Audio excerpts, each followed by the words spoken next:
যদি কখনো দুনিয়ার মানুষ দ্বারা অন্তরটা শূন্য হয়ে যায়, আফসোস করবেন না।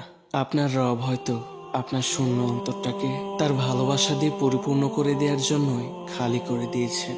যদি কখনো হৃদয়টা ভেঙে টুকরো টুকরো হয়ে যায়, হতাশ হবেন না। দুনিয়াতে ভাঙা জিনিসের মূল্য না থাকলেও আল্লাহর কাছে ভাঙা হৃদয়ের মূল্য অনেক বেশি। আপনার জীবন থেকে এমন কেউ হারিয়ে গেছে যার উপর আপনি খুব নির্ভর করতেন, যার প্রতি আপনার ভালোবাসার মুগ্ধতা হয়তো আপনাকে দখল করেছে, অথচ সেই ভালোবাসা আপনার রবের জন্য হওয়া উচিত ছিল। তাই আল্লাহ আপনাকে তার দিকে ফিরিয়ে আনতে, তার প্রতি ভালোবাসা সৃষ্টি করতে সেই মানুষটাকে আপনার জীবন থেকে সরিয়ে দিয়েছেন। কষ্ট পাবেন না, আল্লাহ তার চাইতে উত্তম কাউকে এনে দেওয়ার জন্যই আপনার জীবন থেকে তাকে সরিয়ে দিয়েছেন। বিশ্বাস করুন, আল্লাহ কখনোই আমাদের থেকে কোনো জিনিস কেড়ে নেন না, যতক্ষণ না আমাদের জন্য হারানো সে বস্তু কিংবা ব্যক্তির চাইতে উত্তম কিছু ফয়সালা না করেন।